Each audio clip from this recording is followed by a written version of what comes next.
प्रिय दर्शकों एवं श्रोताओं, नमस्कार।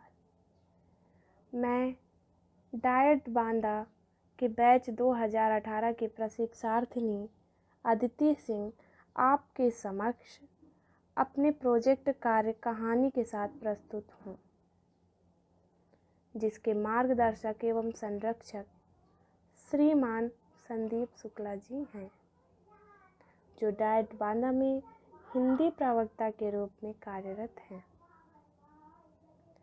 इस प्रयास प्रदर्शन कार्यक्रम के संचालक विषयक निदेशक राज्य शैक्षिक अनुसंधान एवं प्रशिक्षण परिषद लखनऊ उत्तर प्रदेश है तथा इस प्रयास प्रदर्शन कार्यक्रम के धरातल पर उतार के निर्वाह करने वाले निर्वाहक के रूप में डायट प्राचार्य महोदय श्रीमान हरिश्चंद्र नाथ जी हैं, जो वर्तमान में जिला बांदा में जिला बेसिक शिक्षा अधिकारी के पद पर आसीन हैं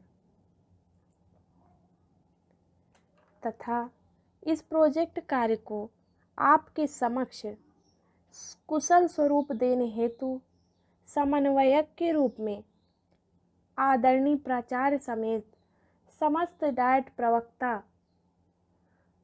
पूर्ण रूप से प्रयासरत हैं। अतः आज के हिंदी प्रोजेक्ट कार्य में मैं अपनी शिक्षण संदर्शिका के माध्यम से हिंदी भाषा साहित्य के अंतर्गत कहानी प्रस्तुत करती हूँ।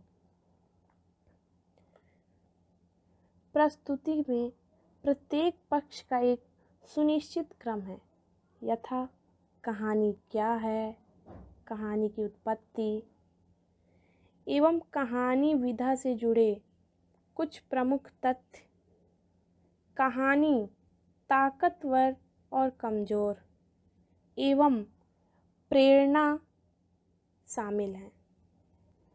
इस प्रकार प्रस्तुत है कहानी। कहानी ये शब्द सुनकर ही मन में सवाल उठता है कि कहानी क्या है। कहानी की उत्पत्ति, कहानी के लिए जो प्रमुख तथ्य हैं वो इस प्रकार हैं। कहानी समाज में नीति, नैतिकता और आदर्श की शिक्षाओं के हस्तांतरण का आधार है। कहानी के रूप में साहित्य की जिस विधा का हम अध्ययन करते हैं वह पाश्चात्य साहित्य के माध्यम से हिंदी साहित्य में आई है। कहानी की उत्पत्ति देखें तो कहानी विधा का जन्म यूरोप में हुआ। हिंदी कहानी में सबसे ज़्यादा प्रभाव यूरोपियन स्टोरी का ही है। हिंदी साहित्य से भी पहले संस्कृत साहित्य का उद्भव हुआ है, परंतु भारतीय परिप्रेक्ष्य में हिंदी कहानी पर सबसे ज़्यादा प्रभाव बांग्ला का है। कालांतर में बांग्ला हिंदी का अंग बन चलती है।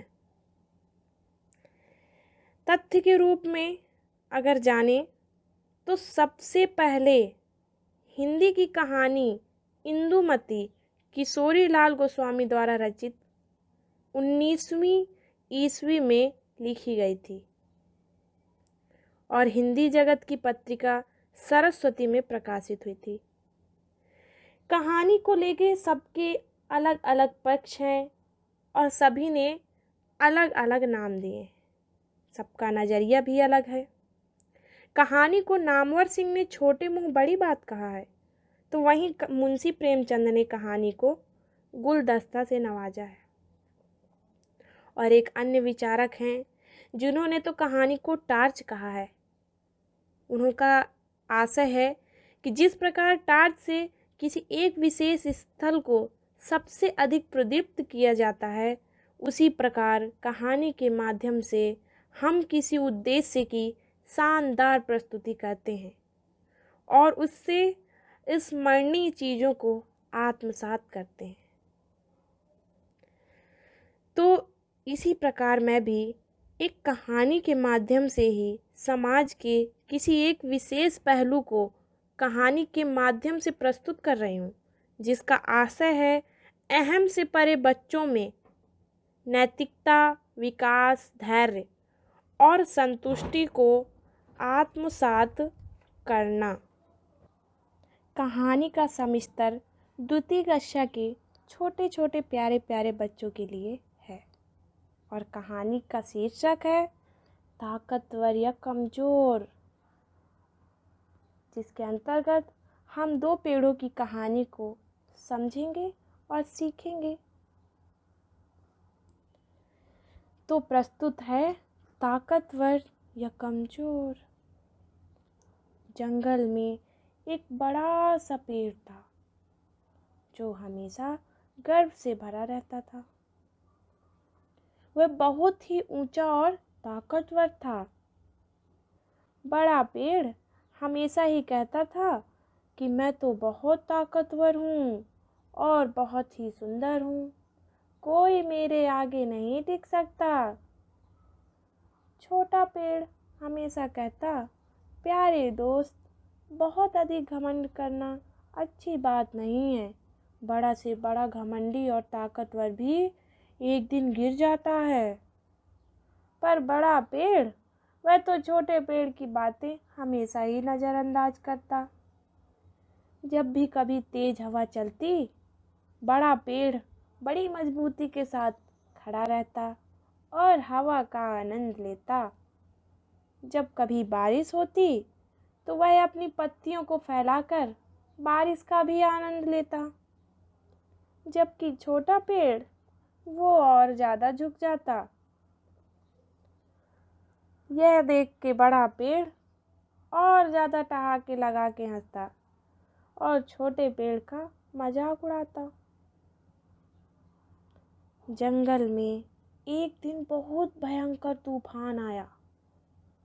छोटा पेड़ तो फिर हमेशा की तरह झुक गया, लेकिन बड़ा पेड़ हमेशा की तरह अपनी पत्तियों को फैलाकर बारिश का आनंद उठाने लगा। अचानक तभी हवाएं और तेज हो गईं। बारिश की बूंदें और तेजी से गिरने लगीं। तर तर तर तर, गड़गड़ गड़गड़, धड़ाक, तेजी से बिजली चमकी और तेजी से बारिश होने लगी। वातावरण में चारों तरफ कालिमा छा गई। अब बड़ा पेड़ सीधा न खड़ा रह पाया। हवा के तेजी थपेड़ों ने उसे डरा दिया। देखते देखते बड़ा पेड़ टिक तो पाया भी नहीं, तूफान की थपेड़ों ने उसे झकझोर डाला और बड़ा पेड़ अपना संतुलन खो बैठा। देखते देखते सुबह हो गई। चारों तरफ शांत वातावरण था। छोटे पेड़ ने देखा कि आसपास का माहौल तो एकदम शांत है। जब उसे लगा कि माहौल शांत और अनुकूलित है, वह खड़ा हो गया। अगल बगल देखा, उसे बड़ा पेड़ कहीं नजर नहीं आया। अचानक उसकी नजर पड़ी। उसने देखा कि बड़ा पेड़ तो धराशायी हो गया है। इस प्रकार छोटे पेड़ को दुख भी हुआ और उसने सहानुभूति जताते हुए कहा कि काश तुम इतने घमंडी ना होते। प्यारे बच्चों, इस कहानी से हमें क्या सीख मिलती है? जब जब किसी ने खुद को बड़ा समझकर दूसरों को हीन जताया है, अपनी ताकत का अनर्गल प्रदर्शन कर कमज़ोर को डराया है, तब उसके कर्मों ने ही उसका विनाश रचाया है। कमज़ोर का साथी सदैव उसका खुद का प्रकृति से प्रेम, ईश्वर द्वारा प्रदत्त उसका स्वरूप, उसका अस्तित्व और उसके अस्तित्व पर उसका विश्वास होता है।